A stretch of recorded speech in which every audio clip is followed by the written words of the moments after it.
है एक $100 करोड़ का रॉकेट शिप। फ्यूचर की ऐसी टेक्नोलॉजी जो एक दिन आपको मार्स तक ले जाएगी, जहां आपका एक ब्रांड न्यू घर होगा $50 करोड़ के बायोस्फीयर में। Oh my gosh. और इस पूरे वीडियो में हम आपको दिखाएंगे कि फ्यूचर कितना अमेजिंग होने वाला है।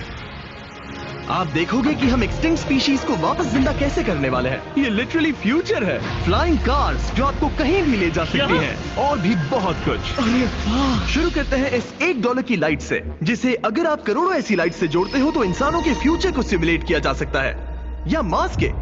और इस वीडियो में मैं आपको दुनिया की सबसे फ्यूचरिस्टिक टेक्नोलॉजी दिखाने को लेकर एक्साइटेड हूँ। गाड़ी को हरा पाएगी?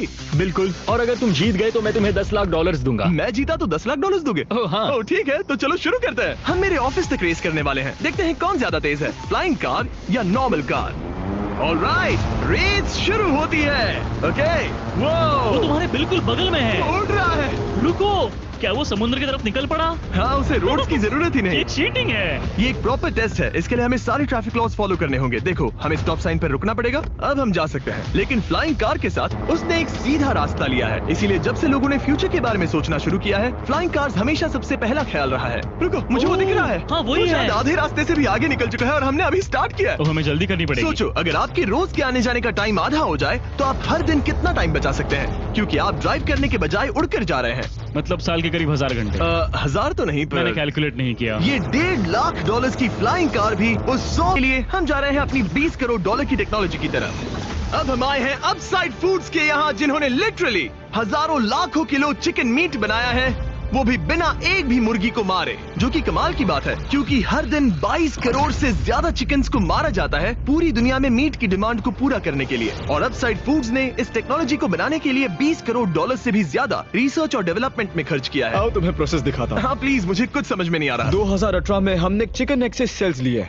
हमने एक अंडा तोड़ा, उसमें से थोड़े सेल्स निकाले और इसमें फ्रीज कर दिए। इसका टेम्परेचर -80 तक जाता है। वाव। और उन्हीं सेल्स से तुमने हजारों लाखों किलो चिकन मीट बना दिया। स्टेप 2 में हम उन सेल्स को निकालते हैं और धीरे धीरे थॉ करते हैं। Oh my gosh. तो ये चिकन की बॉडी को सिमुलेट कर रहे हैं, जिससे सेल्स मल्टीप्लाई हो रहे हैं। जब हमें काफी सेल्स मिल जाएंगे, हम स्टेप 3 पर जाएंगे। ये है प्रोटीन, फैट, शुगर। मैं लिटरली उन चिकन सेल्स को फीड कर रहा हूँ ताकि वो चिकन मीट में मल्टीप्लाई हो सके। सही कहा। हाँ। और जैसे ही चिकन फीड कंटेनर में जाता है, वो इन पाइप से होते हुए पूरी फैक्ट्री से गुजरता है और आखिर में यहाँ पहुँच जाता है। तुम इसमें झाँक कर देख सकते हो।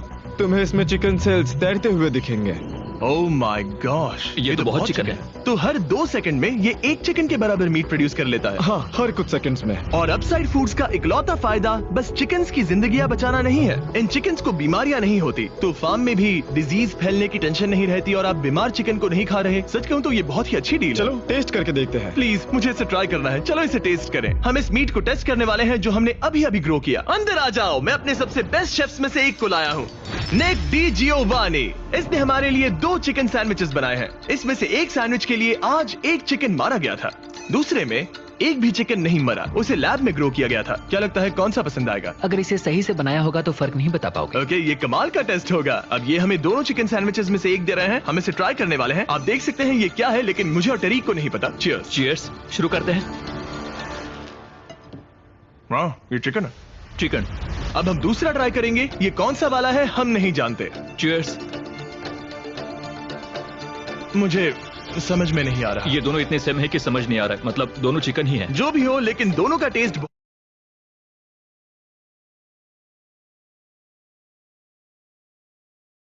बहुत अच्छा है। ये वाला कल्टीवेटेड है। तुम गलत हो। बिल्कुल नहीं। ये है कल्टीवेटेड वाला। सच में मुझे फर्क समझ ही नहीं आ रहा है। और कमाल की बात यह है कि इससे आने वाले फ्यूचर में करोड़ों चिकन्स और दूसरे जानवरों की जानें बचाई जा सकती हैं। और यहीं से हम पहुंचते हैं कोलोसल तक, एक $40 करोड़ की फ्यूचर टेक कंपनी जिसने लिटरली डायर वुल्फ को वापस जिंदा किया और अब ये जिंदा करने वाले हैं वुली मैमथ और डोडो बर्ड को। ये इसके फाउंडर हैं और आज जो एनिमल्स हम देखने वाले हैं उन्हें एक्सटिंक्शन से वापस लाने की जिम्मेदारी इनकी है। आज तुम साइंटिस्ट बनोगे और यहाँ का पूरा प्रोसेस देखोगे। एक्सटिंक्ट स्पीसीज को वापस लाने के लिए जो स्टेप्स होते हैं उनमें तुम हमारी हेल्प करोगे। मेरे पास डिग्री तो नहीं है, पर मैं तैयार हूँ। हजारों लाखों साल पहले वुली मैमथ्स मेनलैंड पर राज करते थे, लेकिन आइस एज खत्म होने के बाद वो सब एक्सटिंक्ट हो गए और वो अपना डीएनए पीछे छोड़ गए अपने फॉसिलाइज्ड टस्क के रूप में। ये एक असली टस्क है, अलास्का से मिला हुआ, करीब 43,000 साल पुराना। ये दुनिया की सबसे कूल चीजों में से एक है। हाँ बिल्कुल, और यही हमें मैमथ को वापस लाने में हेल्प करेगा। एक वुली मैमथ को वापस लाने में कितने दशक लगेंगे? हमारे पास मैमथ इसी दशक में होंगे। ओह माय गॉश, और मैं डायरेक्टली हेल्प कर रहा हूँ एक असली मैमथ का डीएनए सैंपल कलेक्ट करके। लो, परफेक्ट, तुमने बहुत अच्छा किया। ये एक 43,000 साल पुराना टस्क का हिस्सा है और ये एक एक्सटिंक्ट क्रीचर को वापस जिंदा करने का बस पहला स्टेप है। फिर हम इस डीएनए को क्लोन करेंगे। तुम लेजर का इस्तेमाल करके सेल के अंदर छेद करोगे और फिर उस सेल को ट्रांसफर करके क्लोन करोगे। रुको, मुझे कोड ट्राई करने दो। ओके, 1 2 3 4। ओह माय किसी को गॉड, यहाँ घुसना है तो मुझे याद करो। कोड 1 2 3 4 बिल्कुल नहीं है। उस ऑरेंज पेडल पर एक बार पैर रखो। ठीक है, अब अपने राइट हाथ से उस छोटी पाइपेट को मूव करो और हाँ। लेजर से जो होल किया था उसे उसके अंदर ले जाओ। ऑलमोस्ट हो गया, ओके, एकदम सटीकता के साथ। तुमने कर लिया। हाँ। और फिर हाँ बहुत अच्छे। ओके, कर दिया। तुमने डीएनए सक्सेसफुली एक्सट्रैक्ट कर लिया है। मैं इसे किसी और में डालना चाहता हूँ। क्या इसे ऐसे करना हाँ चाहिए? बिल्कुल कर सकता है। ठीक है। मतलब वही तो क्लोनिंग प्रोसेस मैं क्लोनर हूँ। तो अब मुझे आ गया, टेंशन मत लो। फिर बस इसे यहाँ डालना है। हाँ, ओ ओ ओ, आराम थोड़ा से। ज्यादा हो गया। ये तो जो होना चाहिए था उसका एग्जैक्टली उल्टा हो मुझे गया। एनिमल्स क्लोन करने में और प्रैक्टिस चाहिए। लेकिन वुली मैमथ को वापस जिंदा करने से पहले उन्होंने उसका डीएनए एक माउस के डीएनए के साथ मिक्स किया और एक वुली माउस बनाया। और बस कुछ ही सालों में कोलोसल इसी टेक्नोलॉजी का इस्तेमाल करके वुली मैमथ को एक्सटिंक्शन से वापस ले आएंगे। ऑलराइट, एक क्रेजी सवाल है, इसे छू सकता हूँ? हाँ, हमारी एनिमल ऑपरेशन टीम के अलावा तुम पहले इंसान होगे जो इस वुली माइस को छू रहा है। मैंने खुद ने भी इसे कभी पेट नहीं किया। मैं लिटरली एक ऐसे एनिमल को छू रहा हूँ जो आज से पहले कभी इतिहास में एग्जिस्ट ही नहीं करता था। ये है डेल है। डेल। डेल कितना सॉफ्ट है। अब मेरे पास वुली मैमथ का डीएनए है, क्या कोई खरीदना चाहेगा? नहीं मैं नहीं बेच रहा नहीं, हूँ। कोई इसके हाथ धुलवाओ नहीं, प्लीज। कोलोसल ने $40 करोड़ से ज्यादा सिर्फ एनिमल्स को वापस लाने के लिए नहीं, बल्कि उन्हें एक्सटिंक्शन से बचाने के लिए भी खर्च किए हैं। सिर्फ इस बायो वॉल्ट में ही हमारे पास 1000 से भी ज्यादा स्पीशीज है। यहाँ 1000 से भी ज्यादा स्पीशीज हैं जो एक दिन एक्सटिंक्ट हो सकती हैं, और तुम उनका डीएनए संभाल कर रख रहे हो ताकि उन्हें Exactly. वापस ला सको। बेन ने मुझे कुछ सैंपल्स लेबल भी करने दिए जिन्हें लिटरली सैकड़ों सालों तक स्टोर किया जा सकता है। ये दर्जनों एंडेंजर्ड स्पीशीज हैं जिन्हें मैं इसमें स्लाइड करने वाला हूँ। बंद करो। हाँ ओके, और ये यहाँ सालों तक पड़े रह सकते हैं, दशकों तक। हाँ, दशकों अगर तक। इनमें से कोई स्पीशीज एक्सटिंक्ट हो जाए तो तुम इनका ब्लड और टिश्यू लेकर इन्हें उन्हें clone कर रीएनिमेट और क्लोन कर सकते हैं। हाँ, ज्यादा लोग इसके बारे में जानते क्यों नहीं है? ये क्रेजी है। और जाने से पहले मेरे पास इनके लिए एक छोटा सा सरप्राइज था। एक फेवर मांग सकता हूँ? मांगो। तरीक मुझे दो। हाँ, ये मीट से बना एक केक है और तुम्हारे पास 2 डायरवुल्व्स हैं जिन्हें तुम एक्सटिंक्शन से वापस लाए हो। पता है तुम्हारे डायरवुल्व्स क्लासिफाइड हैं, लेकिन अगर मैं तुम्हें ये दे दूं तो क्या तुम ये मीट केक उन डायरवुल्व्स को देकर फिल्म के? यही बायोस्फीयर हमारा मार्स पर फ्यूचर होम हो सकता है, और वहाँ सर्वाइव करने के लिए इसे अपना ऑक्सीजन, पानी और सेल्फ सस्टेनिंग फूड सोर्स खुद प्रोड्यूस करना होगा। अंदर आओ बॉयज, और डोर को सील करना मत भूलना। अब हम बायोस्फीयर के अंदर सील हो चुके हैं, यानी अब हम ये सूट्स उतार सकते हैं। बस मेरी नाक संभालना। ओके, तुम ठीक हो? यस। ओके, वाह, एक एस्ट्रोनॉट बनना जितना सोचा उससे ज्यादा मुश्किल है। चलो मार्शियंस होने के तौर पर अपना पहला दिन शुरू करते हैं। हालांकि अभी हम सच में मार्स पर नहीं हैं, पर अगर कभी अर्थ रहने लायक ना रहे तो ये बायोस्फीयर ह्यूमैनिटी को बचा सकते हैं। इसके अंदर ह्यूमैनिटी के लिए हर जरूरी चीज मौजूद है। मेरे लिए गर्लफ्रेंड भी।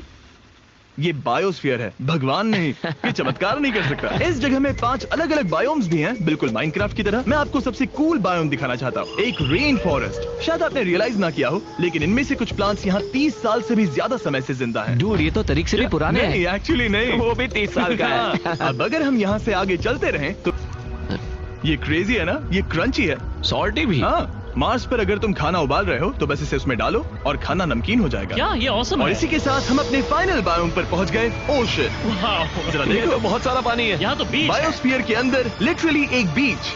अब हमारे पास यहाँ पूरी जिंदगी सर्वाइव करने के लिए सब कुछ है, तो क्यों ना हम एक मार्शियन डिनर करें, घोस्ट पेपर के बिना। एक्स्ट्रा गोस्ट पेपर के साथ। चलो चले। ये एक वर्टिकल गार्डन है जो कि 2.5 एकर्स के फार्मलैंड जितना खाना उगा सकता है। सिर्फ 20 साल पहले अगर आप इस वर्टिकल गार्डन को बिजनेस में बदलना चाहते तो ये लगभग इम्पॉसिबल होता, मगर शॉपिफाई की वजह से आज बिजनेस को चलाना पहले से ज्यादा आसान हो गया है। जैसे इस वीडियो की टेक्नोलॉजीज दुनिया बदल रही हैं, वैसे ही शॉपिफाई ने बिजनेस शुरू करने की दुनिया बदल दी है, उसे पहले से कहीं आसान बनाकर। हर 26 सेकंड में शॉपिफाई पर एक सेल होती है। कार्ल, तुम्हें कुछ लेमन्स चाहिए? हाँ, please। Shopify का नया टूल साइडकिक आपके बिजनेस के लिए एक एआई को-फाउंडर जैसा है जो वेबसाइट्स बनाने, मार्केटिंग प्लान सेट करने और रूटीन टास्क हैंडल करने में मदद करता है, जिससे आपका टाइम बचे। ये सच में कमाल है। गोश्त पेपर फिर से? नहीं। ये तो छोटा वाला है, नहीं। अब तो खाना नहीं। पड़ेगा। और क्योंकि हम सिर्फ लेमन्स और गोस्ट पेपर्स पर नहीं जी सकते, का फ्यूचरिस्टिक टेक जिसे स्पेसएक्स ने पॉसिबल बनाया, जिन्होंने हमें यहाँ इनवाइट किया ताकि हम उनके प्लान्स देख सके मार्स पर हजारों स्टारशिप्स लॉन्च करने के, जिससे ह्यूमैनिटी एक मल्टी प्लैनेटरी स्पीशीज बन जाएगी। स्टारशिप यही बनी है दुनिया की सबसे बड़ी बिल्डिंग्स में से एक के अंदर। उन्हें इतनी बड़ी बिल्डिंग की क्या जरूरत? एक साइड से रॉ मटेरियल्स अंदर आते हैं और दूसरी साइड से रॉकेट शिप्स बाहर निकलते हैं। मतलब वैसे? हाँ, मतलब यहाँ हर तरफ रॉकेट शिप के पार्ट्स पड़े हैं। और अब स्टारशिप के वाइस प्रेसिडेंट हमें दिखाने वाले हैं कि यहाँ डेवलप हो रही टेक्नोलॉजी ह्यूमैनिटी के फ्यूचर को कैसे डिफाइन करेगी। ये स्टारशिप के अंदर का हिस्सा है। Wow! कुछ ही सालों में हम लोगों को चांद पर भेजेंगे और उसके थोड़े टाइम बाद मार्स हम पर। मार्स के टिकट्स खरीद सकते हैं। हाँ, बाद में बात करते हैं। चलेगा। और आप एक टाइम पर हजारों स्टारशिप्स भेजना चाहते हैं हजारों स्टारशिप। और हर स्टारशिप में 100 लोग आ सकते हैं। हाँ, oh my gosh bro, future तो क्रेजी है। मैं बहुत एक्साइटेड हूँ। जब मुझे ह्यूमैनिटी की अब तक की सबसे कूल चीज दिखाई जा रही थी, तब मैं कुछ मुश्किल सवाल पूछना चाह रहा था। क्या स्टारशिप ने कभी स्पेस में कोई अनआइडेंटिफाइड ऑब्जेक्ट एनकाउंटर किया है? अब तक तो नहीं, इतना ही हम बता सकते हैं। अगर मैं यही ऑफ कैमरा पूछूं तो क्या जवाब अलग होगा? नहीं। एनीवेज, आगे बढ़ते हैं। ये क्रेजी है कि यहाँ सब कितने नॉर्मल है। मतलब यहाँ सब मेहनत कर रहे हैं, पर शायद इन्हें इस तरह रोज रॉकेट्स पर काम करना नॉर्मल लगता है। ये क्रेजी है। जानते हो ना, तुम लोग रॉकेट शिप पर काम कर रहे हो। हाँ। क्या ये क्रेजी नहीं है? अगर उन्हें पता नहीं होता तो मैं घबरा जाता। और ये दोनों जो रॉकेट्स बना रहे हैं वो फुली रीयूजेबल स्टारशिप्स हैं। और जब ये अर्थ के एटमॉस्फेयर में वापस एंटर करते हैं तो लावा से भी ज्यादा गर्म टेम्परेचर्स झेलते हैं। इसीलिए स्पेसएक्स टीम ने एक custom heat shield system engineer हम किया है। हीट शील्ड टाइल्स की बात कर रहे थे और ये रही उसकी एक टाइल जिसे तुम पकड़ सकते हो। हाँ। क्या लगता है? तो ये है वो हीट शील्ड टाइल। ये असली Wow, हीट शील्ड टाइल ये है। तो बहुत हल्की है। इसे पकड़ के देखो। क्योंकि इनमें ऐसे स्टाइलोफोन टोटल जैसा है। 18,000 लगे ये हैं। कितनी गर्म हो सकती है? इतना गर्म कि इसे ब्लो टॉर्च से भी कोई फर्क नहीं पड़ेगा। अगर मैं अपना हाथ यहाँ रखूं, ये टाइल यहाँ हो और आप इस पर ब्लो टॉर्च चलाओ, तुम्हें कुछ नहीं होगा। सच में आपको इतना भरोसा है? हाँ, मुझे इतना भरोसा चलो है। टेस्ट करते हैं। कोई ब्लो टॉर्च दो। मेरे कॉन्ट्रैक्ट में ये तो नहीं था। उसकी जरूरत ही नहीं। ओ, ब्लो टॉर्च भी स्टारशिप जैसा ही है। ये कंपनी कितनी कमिटेड है, मुझे अच्छा लगा, ताकि आप जान सको कि ये असली है। ये देखो। काल, तुम्हें चाहिए? हाँ, क्यों नहीं? मैं इसे पकड़ता हूँ। रुको रुको, ओ, मेरे हाथ को मत जला। हाँ बिल्कुल। वाओ, देखो ये ऑरेंज होने लगा है। ये 2000 डिग्री से भी ज्यादा है और मुझे कुछ महसूस नहीं हो रहा। साइंस तो कूल है। अगर अब मैं इसे टच करूं तो क्या होगा? ये तुम्हें शायद जलाएगा नहीं, पर मत छूना। ये सोच रहे होंगे कितना बेवकूफ है। स्पेसएक्स एक ही टाइम पर सैकड़ों स्टारशिप्स बना रहा है। आप लोग रॉकेट्स ऐसे बना रहे हो जैसे ये कोई कार हो। एग्जैक्टली, ये बेसिकली एक कार असेंबली लाइन है जो रॉकेट्स बनाती है। इसके बाद मुझे वो करने की परमिशन मिली जो नॉर्मली सिविलियंस के लिए ऑफ लिमिट्स होता है। ये एक फ्लैप है, यहाँ सारी टाइल्स इंस्टॉल की जा रही क्या हैं। मैं एक लगा सकता हूँ? पूछने दो, हम नहीं चाहते कि रॉकेट फट जाए। हाँ बिल्कुल। मतलब हमने कभी किसी अनट्रेन्ड इंसान से फ्लाइट हार्डवेयर इंस्टॉल नहीं करवाया। तो हमारे पास यहाँ एक हीट शील्ड टाइल है। ओह, इसे यहाँ okay। लगाते हैं, फिर एजेस को फोल्ड करके टाइल को फिट करते हैं और हम Okay। तुम्हें ये करने दे रहे हैं। ओ, सच में? पर तुम ये सिर्फ एक बार कर सकते हो, इसे दोबारा ओह। नहीं किया जा सकता। तो अगर ओह। तुमने कोई गड़बड़ की तो हमें इसे तोड़ कर निकालना होगा। सच में? हाँ, तो नो प्रेशर। ये तो काफी प्रेशर Okay, लग रहा मैं है। तैयार हूँ। मैं रॉकेट इंजीनियर हूँ। हाँ, अगर तुमने ये सही किया तो ये स्पेस तक जाएगा Okay। और अगर नहीं किया इसे तो निकालना खत्म। पड़ेगा। लेकिन हाँ, ऐसे तो नहीं। नहीं, उल्टा है। बिल्कुल गलत। इसमें सच में रॉकेट साइंस लगेगी। अब बस इसे धक्का दो। बस नीचे पुश करूँ। हाँ, हो बहुत गया। अच्छे। ओके, तुमने कर दिखाया। अब मैं इस पर साइन कर रहा हूँ। MB mister beast. अगर किसी वजह से इस टाइल से ये रॉकेट डिस्ट्रॉय हुआ तो यहाँ जो भी हो रहा है वो सब AI है, ये असली नहीं है। आप प्रूव नहीं कर सकते ये रियल है। पर मैं गवाह हूँ। तुम भी तो AI हो। अगर ये रॉकेट डिस्ट्रॉय हुआ तो ये $100 करोड़ की रॉकेट फैक्ट्री है तो बहुत बड़ी, पर फिर भी स्टारशिप बनाने के फाइनल स्टेप के लिए ये काफी नहीं है। ये है स्टारशिप का एक्चुअल साइज। जब इसे पूरी तरह असेंबल किया जाता है, वो सब कुछ जोड़कर जो हमने अभी देखा, इसके साइज का अंदाजा कैमरा पर उतना अच्छा नहीं दिखेगा। ये बहुत ही बड़ा है। ऐसा भी हो सकता है कि एक दिन आप इसमें बैठकर किसी दूसरे प्लेनेट पर जा रहे हो। क्रेजी।